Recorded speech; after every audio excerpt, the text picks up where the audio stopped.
नमस्ते दोस्तों। आज मैं आप लोगों के लिए लेकर आई हूँ हम सभी की चहेती लेखिका मालती जोशी जी की लिखी हुई कहानी उसने नहीं कहा था। वह नहाकर निकला ही था कि शोभा ने कहा, जरा बाहर जाकर तो देखिए। क्या है? उसने बेजारी से पूछा, पर अपनी उत्सुकता को रोक न सका। गीले बालों को तौलिए से रगड़ता हुआ बरामदे में आ खड़ा हुआ। देखने को वहां कुछ भी तो नहीं था। अपने पीछे चली आई शोभा पर वह बरसने ही वाला था कि उसने कहा, जरा बाहर तो देखिए बाबूजी को। इस बार उसने देखा, दरवाजे पर एक ठेला खड़ा है और बाबूजी उसे पैसे दे रहे हैं।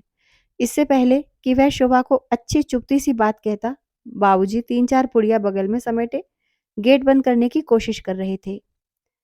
यह क्या ले लिया बाबूजी? उसने आगे बढ़कर फाटक बंद करते हुए पूछा। कुछ नहीं, थोड़ा सा नमकीन। अपना बोझ प्रमोद के हवाले करते हुए बाबूजी ने कहा। अच्छा दिखा तो ले लिया। बच्चों वाला घर है, दिन भर बच्चों को मुंह चलाने के लिए कुछ चाहिए ही। और इतना कहकर बाबूजी जैसे कर्तव्य मुक्त होकर अपने कमरे में लौट गए। पर उनके जाते ही ओट में खड़ी शोभा सामने आ गई। लो भाई, संभालो अपनी अमानत, प्रमोद ने सामान उसकी ओर बढ़ाते हुए कहा। किंतु वह वैसी ही तनी हुई मुद्रा में दूर खड़ी रही। अरे लो भाई, मुझे तैयार होने दो अब, 9:15 हो रहे हैं। यह है क्या? उसने रूखे स्वर में पूछा। नमकीन है, बाबूजी बच्चों के लिए खरीद कर लाए हैं। आपके बच्चों ने कभी राह चलते ठेले की कोई चीज खाई है? ठीक है भाई, पर मैं बाबूजी से तो यह सब नहीं कह सकता ना। उन्हें अपने लाडले पर प्यार आ गया है, तो बीच में बोलने वाला मैं कौन होता हूँ? उनका मन हुआ, वे खरीद लाए। अब तुम्हारा मन हो तो घर में रखो, नहीं तो नौकरों में बांट दो, बस बात खत्म। नहीं, बात यहीं खत्म नहीं। प्रमोद भीतर जाने को मुड़ा ही था कि शोभा का सख्त स्वर सुनकर बीच में ही रुक गया। क्या? यह है कि इसका मतलब मैं खूब समझती हूँ। साफ साफ कहो ना। वक्त बेवक्त कुछ देखती नहीं, बस बहस लेकर बैठ जाती हो। जरा घड़ी तो देखो। मुझे मालूम है यह सब मुझे दिखाने के लिए किया गया है। मेरी समझ में अब भी कुछ नहीं आ रहा, ठीक से बताओ। 2-4 दिन से उनकी मंडली को ठीक से नाश्ता नहीं दे पा रही हूँ ना, इसीलिए यह नाटक रचा गया है। लेकिन क्या नाश्ता नहीं दिया गया? तुम्हें मालूम है बाबूजी सूखी चाय कभी नहीं पीते। बाबूजी के लिए किसने मना किया? पर पूरी बारात को तो मैं रोज खिला नहीं सकती। बिस्कुट इस्कुट से काम चल जाता तब भी गनीमत थी। पर आपके पिता तो चाहते हैं कि दिन भर हलवाई की कढ़ाई चढ़ी रहे। पता नहीं किस जमाने में रहते हैं। ना तो उन्हें इस बात की परवाह है कि बाजार आकाश छू रहा है, ना इस बात का ही ख्याल है कि घर में गैस नहीं है या नौकर बीमार पड़ा है। मजबूर हैं बेचारे। माँ ने ऐसी शाही आदतें डाल दी हैं, अब भला इस उम्र में छूटेंगी वे? पर शोभा को तसल्ली नहीं हुई। खाने की मेज पर भी उसका भुनभुनाना जारी रहा। आखिर तंग आकर प्रमोद बोला, अच्छे भले पड़े थे गांव में, तुम्हें ही शौक चढ़ा था बुलाने का, अब क्यों रोती हो? हम लोगों के होते हुए वहां उनका अकेला रहना क्या अच्छा लग रहा था? आखिर संतान किस दिन के लिए होती है? शोभा ने बुजुर्गाना लहजे में कहा।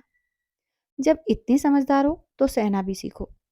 तुमने क्या सोचा था कि बाबूजी आएंगे तो मोम के गुड्डे की तरह कमरे में बैठे रहेंगे? मैं क्या पागल हूँ? बल्कि मैंने तो सोचा था कि घर में बड़े बुजुर्ग के रहने से एक दबदबा सा रहेगा, बच्चों पर कुछ अच्छे संस्कार होंगे। आपके टूर पर चले जाने के बाद अकेला सा नहीं लगेगा। कभी कभार सिनेमा या क्लब जाते समय बच्चों को निश्चिंत होकर छोड़ा जा सकेगा।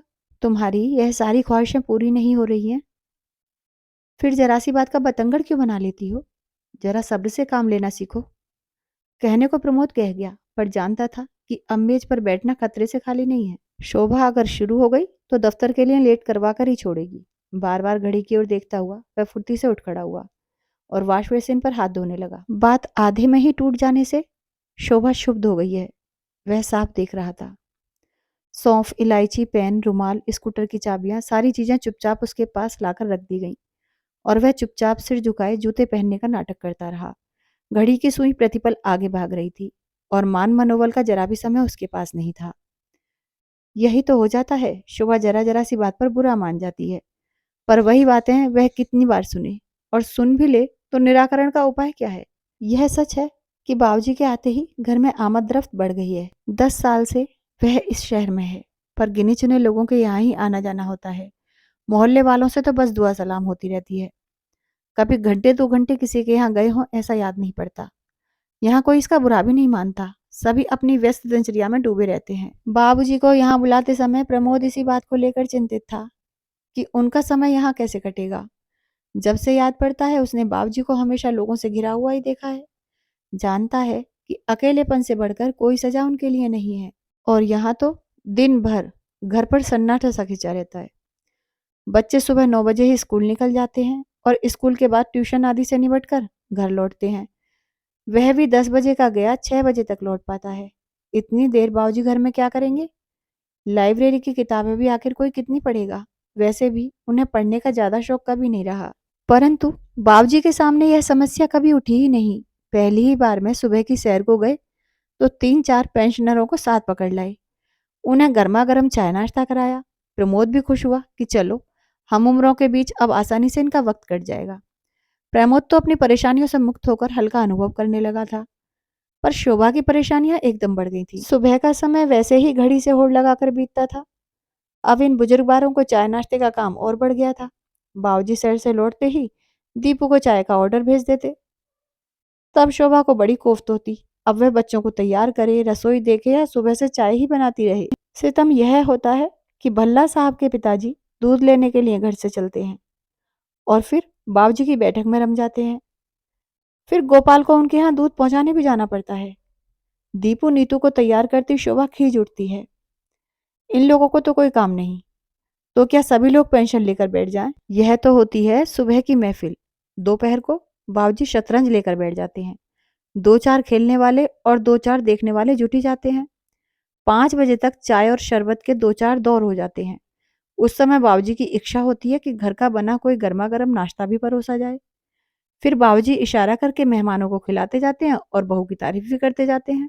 पहले शोभा इस प्रशंसा से बड़ी पुलकित होती थी, पर अब उसे कोफ्त होने लगती है। शाम को मिश्रा जी के बड़े भाई साहब प्रीति को डांस क्लास में छोड़ने के लिए घर से निकलते हैं।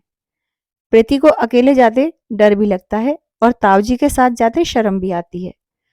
वह यहाँ तक तो साथ आ जाती है, फिर नारंग साहब की ज्योति के साथ आगे बढ़ लेती है। घर वापस लौटने की बजाय ताऊजी बाबूजी के पास बैठकर तो भतीजी की प्रतीक्षा करते हैं और नई सभ्यता को कोसते रहते हैं। चाय उनके लिए भी बनती ही है। अपनी पूरी की पूरी पेंशन बाबूजी प्रमोद के हाथ में पकड़ा देते हैं, तो वह संकोच से गड़ जाता है। पर शोभा भुनभुनाती रहती है। 150 रुपये पकड़ा देते हैं तो सोचते हैं जग जीत लिया, जरा बाजार जाकर पता करें तो गश आ जाए। परेशान हो उठता है प्रमोद। पत्नी को कैसे समझाए कि जिंदगी भर यही तो कमाया है बाबूजी ने। जंगल में भी बैठ गए हैं तो 4 लोग आसपास जुट आए हैं, फिर यह तो बड़ा शहर है। दिन भर बहुत बेचैन रहा प्रमोद। शोभा की परेशानी को वह समझ रहा था, पर माँ कैसे तालमेल बिठा लेती थी। माना कि ऐसी सर्वग्रासी महंगाई उन दिनों नहीं थी, पर आमदनी भी तो ज्यादा नहीं थी। फिर 4 बच्चों का साथ और ऐसा मजमेबाज पति। पर घर में कभी चकचक नहीं मची। कभी परेशान भी होती तो बच्चों के सामने कह सुनकर हल्की हो जाती। बाहर वालों ने हमेशा उन्हें मुस्कुराता ही देखा। उनका अतिथि सत्कार उस समय भी मिसाल के रूप में गिना जाता था। याद है उसे, कई बार सब्जी के लिए उबले आलूओं को मसल कर ही माँ ने कचौड़ी बना दी है और बच्चों को सिर्फ कोरी दाल से रोटी तोड़नी पड़ रही है। कभी उबलते दूध में चावल डालकर खीर बना दी गई है। दोपहर की चाय नहीं मिली तो ना सही। कभी महीने का अंत है तो कभी बच्चे अचार से ही काम चला रहे हैं। पर उस समय भी कोई भूला भटका आ निकलता तो माँ झट से कढ़ाई चढ़ाकर बेसन घोल लेती और आंगन में लगे अजवाइन या पोई के पत्तों की पकौड़ी उतार देती। उनका एक ही सिद्धांत था, अपने घर में हम कैसे भी रह लें, पर घर आया मेहमान संतुष्ट होकर जाना चाहिए। और घर में आने वालों की संख्या क्या कम थी? नाते रिश्तेदार तो खैर थे ही, उनसे ज्यादा संख्या तो बाबूजी के दोस्तों की थी। कुछ तो इतने बेतकल्लुफ कि सीधे रसोई में आ धमकते और बच्चों के साथ ही शुरू हो जाते, पर माँ के माथे पर कभी बल नहीं पड़े। उन दिनों बाबूजी एक खास रविवार भोज का आयोजन करते थे। उसके लिए माँ ने चीनी की प्लेटें, एक भगोना और कलछे अलग अलग छोड़े थे। आंगन के छोर पर बने एक चूल्हे पर यह कार्यक्रम चलता। माँ रविवार को सुबह उठकर झाड़ू बुहारी करती, मसाला पीस कर रखती, आटा सान कर रखती। सारा सामान एक बार वहां सजा देने के बाद जो मंदिर की राह लेती तो शाम ढले ही लौटती। दिन भर उनके मुंह में अन्न का दाना भी नहीं जाता। पड़ोसी ने कहती, पति के पापों का प्रायश्चित कर रही है बिन्नों की माँ। माँ हंसकर कहती, कोट का पाप कटी का पुण्य। अब किसी का खाने का मन है और हमें बनाना नहीं आता तो हम यहाँ बैठकर क्या करें, उतनी देर ठाकुर जी की सेवा ही सही। लेकिन अपने घर में तुम्हें यह सब अच्छा लगता है? इतने सारे होटल तो हैं, बिन्नू के बाबूजी वहीं जाया करें तो क्या हर्ज? अरे वाह, माँ तमक कर कहती, अपना घर होते हुए होटल में क्यों जाएगा कोई? वहां खाने से मन भरता है कभी? और इतने संगी साथी लेकर होटल जाने का बूता है किसी का? सच तो था, बाबूजी के उस सामिश भोजन में 10-12 लोग तो कम से कम आते ही थे। होता यह चंदे से ही था, पर उनमें से कई तो ऐसे थे जो घर से छिपा कर आते थे। ब्रशवान चाचा तो ऐसे थे जो चंदा भी नहीं दे पाते थे, पर बिना बुलाए ही आ टपकते। तब माँ कहती, मर्द मानुस है, खाने पीने की हवस को कहाँ तक दबाएगा बेचारा। घर में नहीं मिलता तभी तो इधर उधर लाट टपकाता फिरता है। शुरू शुरू में तो माँ बच्चों का खाना बनाकर रख जाती थी, पर बाद में आमिल चाचा बच्चों को खींचकर अपनी पंगत में ले जाने लगे। माँ को पता चला तो हाथ जोड़कर बोली, लाला, लड़के तुम्हारे हैं, जैसे चाहे गुड़ सिखा देना, मैं कुछ नहीं बोलूंगी, पर लड़कियों को बख्श दो। पता नहीं कैसी ससुराल मिले, मर्द मानुस तो अपने शौक बाहर जाकर पूरे कर लेता है, पर यदि इनकी जीभ को स्वाद लग गया तो छटपटाती फिरेंगी। उस समय तो सारी बातें इतनी रूटीन हो गई थी कि कुछ भी अस्वाभाविक नहीं लगती थी, पर आज सोचते हुए कैसा आश्चर्य होता है। मुश्किल से 4 किताबें पढ़ी, कट्टर धार्मिक संस्कारों में पली बढ़ी माँ, इतनी सूझबूझ, इतना विवेक, इतनी सुगढ़ता कहाँ से ले आई वह? कौन सा विश्वविद्यालय था जहां से माँ ने यह विद्या सीखी थी? अभावों में मुस्कुराने की विद्या, पति के दोषों को खूबसूरती से ढांपने की विद्या, बच्चों के भविष्य में दूर से झांक लेने की विद्या, मध्यम वर्गीय विपन्नता के बावजूद भी सिर उठाकर चलने की विद्या। कहाँ से सीखा था माँ ने यह सब? माँ के प्रति उसका मन नए सिरे से श्रद्धानत हो आया। सच, ऐसी संगनी को खोकर बाबूजी कितने अकेले पड़ गए होंगे। पता नहीं उसके मन में कैसा ज्वार उमड़ा कि घर लौटते समय उसके स्कूटर की सामने वाली बास्केट तरह तरह के खाद्य पदार्थों की थैलियों से भरी हुई थी। इतने पर भी उसका मन नहीं भरा तो कृपाराम हलवाई की दुकान के सामने गाड़ी रोककर उसने 10-12 गरम कचौड़ियां भी तुलवा ली। स्कूटर पार्क कर वह किसी स्कूली बच्चे की सी आतुरता से सीधा बाबूजी के कमरे में घुस गया। बाबूजी, कचौड़ी लीजिए, बिल्कुल कढ़ाई से निकलवा कर लाया हूँ। अपने यहाँ का मशहूर हलवाई है, आपके शहर की टक्कर का तो नहीं। बाबूजी विस्मित हो उसकी ओर देखते रहे, फिर धीरे से बोले, इतनी जल्दी क्या है बेटे, अंदर भिजवा दो, सब लोग साथ ही ले लेंगे। संकोच से गड़ गया वह। ठीक तो है, बाबूजी क्या ऐसे ही हाथ में लेकर खा लेंगे? अपनी उमंग में उसे याद ही न रहा कि शाम की चाय बाबूजी उसके साथ भी ले लेते हैं। स्कूटर का सामान निकालकर गोपाल अंदर ले जा रहा था कि उसने उसे आवाज़ दी। कचौड़ी का लिफाफा उसे पकड़ाते हुए बाकी सामान खुद ले लिया और अलमारी में एक एक सिरे से जमाने लगा। बाबूजी कुछ देर तो शांति से देखते रहे, फिर धीरे से बोले, यह क्या हो रहा है बेटे? जरा शहर तक निकल गया था, बड़ी फेमस दुकान है वहाँ, अग्रवाल नमकीन भंडार। सोचा यहाँ तक आया हूँ तो कुछ लेता चलूँ। यह कुछ है? तुम तो पूरी दुकान ही उठा लाई बेटा। तो क्या हुआ बाबूजी, यह खराब होने वाली चीज़ थोड़ी ही है। तली हुई मूंग की दाल, ये बीकानेरी भुजिया, ये रतलामी सेब और ये तली हुई मूंगफलियाँ, इन्हें आजकल टेस्टी कहते हैं। ठीक है, बाबूजी ने उसे रोकते हुए कहा, अब ले आए हो तो ठीक है, पर यहाँ क्या नुमाइश लगा रहे हो? जाकर बहू को संभलवा दो। इसी प्रश्न से प्रमोद बचना चाहता था, हकलाते हुए बोला, उधर के लिए भी लाया हूँ, गाड़ी में पैकेट्स रखे हैं। इधर के लिए अलग से लाए हो, क्यों? अक्सर आपके पास लोग बाग आते रहते हैं ना, तो? बाबूजी का स्वर उनकी दृष्टि की तरह ही तीखा था। प्रमोद की सिट्टी पिट्टी गुम हुई जा रही थी, फिर भी हिम्मत करके बोला, दरअसल मैंने सोचा कि कभी आपको अंदर से मंगाते हुए संकोच लगे तो, मतलब यह है कि अगर बेवक्त कोई आ भी गया तो आप परेशान नहीं होंगे। तो बेटे एक काम और करो जी, एक बिजली का चूल्हा और पतीली भी यहाँ रखवा दो, बेवक्त कोई आए तो मैं चाय भी बना लिया करूँ। बाबूजी आप समझ नहीं रहे हैं। मैं सब समझ रहा हूँ बेटे, और एक बात तुम भी समझ लो कि मेरे पास जो भी लोग आते हैं वे खाते पीते घरों के शरीफ आदमी हैं।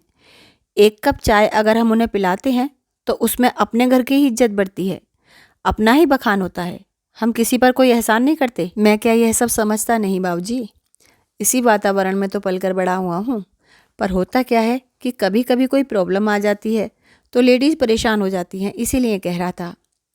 हाँ बेटे, यह बात तूने ठीक कही, ना कहता तो शायद मेरी समझ में कभी आती ही नहीं। बाबूजी ने नाटकीय मुद्रा में कहा, दरअसल बेटे मेरे घर में तो कोई लेडी थी ही नहीं, एक सीधी सादी घरेलू औरत थी, इसीलिए नहीं जानता कि परेशानी क्या होती है।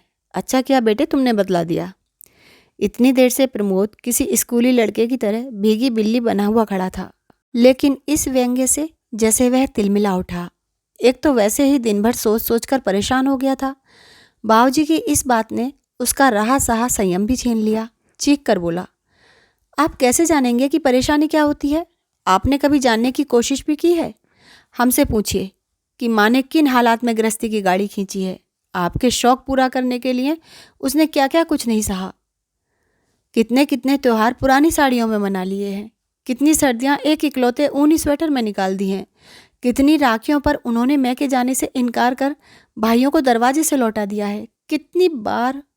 लेकिन प्रमोद अपनी बात पूरी नहीं कर पाया। उसने देखा कि बाबूजी का चेहरा सफ़ेद पड़ गया है, पैर कांपने लगे हैं। एकाएक उसका सारा आक्रोश ठंडा पड़ गया। उन्हें सहारा देकर पास की आराम कुर्सी पर बिठाते हुए उसने पूछा, आपकी तबीयत तो ठीक है ना? बाबूजी कुछ नहीं बोले, अपनी हथेलियों में मुंह छिपाए कुछ देर खामोश बैठे रहे। प्रमोद धीरे धीरे उनके तलुए सहलाता रहा। इससे ज़्यादा उसे कुछ सूझा ही नहीं। एक लंबे अंतराल के बाद बाबूजी ने सिर उठाया और डूबती सी आवाज़ में बोले, मैं जानता हूँ बेटे कि मेरी गृहस्थी एक मामूली से क्लर्क की गृहस्थी थी, पर तुम्हारी माँ ने उसे राजा रईसों की सी शान दे दी थी। साक्षात लक्ष्मी का रूप थी वह। मुझे मालूम है कि उसके लिए रोज़ रोज़ नई साड़ियाँ मैं नहीं जुटा सका, पर यह भी जानता हूँ कि घर में आई हर बहन बेटी नई चुनर के साथ ही विदा हुई है। अपनी ज़िंदगी चाहे उसने एक ऊनी कपड़े में गुजार दी हो, पर तुम्हारे चाचा लोग शादी होने तक उसी के हाथ के स्वेटर पहनते रहे। घर में हम लोग चाहे जैसे खाते पीते रहे हों, पर आने वाला मेहमान तृप्त होकर ही लौटा है। मुझ जैसे की गृहस्थी चलाना उसी के बस की बात थी। वह ना होती तो पता नहीं क्या होता। बाबूजी ने एक दीर्घ निश्वास लिया और बोले, वह ना होती तो गृहस्थी का इतना फैलाव भी क्यों होता? लोग गृहिणी का मन देखकर ही देहरी चढ़ते हैं, नहीं तो क्या चाय होटलों में नहीं बिकती? प्रमोद उत्तर में कुछ कहता इससे पहले ही जैसे उन्हें कुछ याद आ गया। बोले, अच्छा सच बताना, अभी जो तुम इतना सब कुछ कह गए, तो क्या उसने कभी तुमसे यह सब कहा था? तुम्हें मरने वाली की कसम, सच सच बताना। उनके स्वर की आर्द्रता से प्रमोद परेशान हो उठा। क्षणिक आवेश में कही गई उसकी बात इतने गहरे बैठ जाएगी उसने नहीं सोचा था। सांत्वना में वह कोई अच्छी सी बात कहना चाह रहा था कि गेट खड़का। उसने उचक कर देखा, मिश्रा जी के बड़े भाई साहब आ रहे थे। उसे लगा जैसे ये प्रीति के ताऊजी नहीं, साक्षात भगवान हो। बाऊजी, ताऊजी आ रहे हैं, मिश्रा जी के भाई साहब, उसने बाऊजी का ध्यान बटाते हुए कहा। सचमुच इन शब्दों ने जादू का सा काम किया। पल भर में बाऊजी सहज हो आए। दूसरे क्षण वह फुर्ती से उठ खड़े हुए। पैरों में चप्पल सरकाते हुए उन्होंने खुंटी पर टंगा अपना कोट भी पहन लिया। ताऊजी अपनी डगमग चाल से जब तक कमरे में पहुंचते, बाबूजी तैयार होकर बाहर निकल आए और बोले, चलिए मिसुर जी, जरा चौराहे तक हो आए, मेरे पान बिल्कुल चुक गए हैं। और उन्हें अबाउट टर्न करवाकर सचमुच वे चल पड़े। प्रमोद ठगा सा उन्हें जाते देखता रहा। करीनी से सजी हुई देसी पान की डलिया उसका मुंह चिढ़ाती रही। दोस्तों, यदि आप लोग मालती जोशी जी की बहुत सारी कहानियाँ सुनना चाहते हैं तो मेरे चैनल को जल्दी से सब्सक्राइब कर लीजिए, वीडियो को लाइक कर दीजिए। कमेंट बॉक्स में आपका बहुत बहुत स्वागत है। धन्यवाद।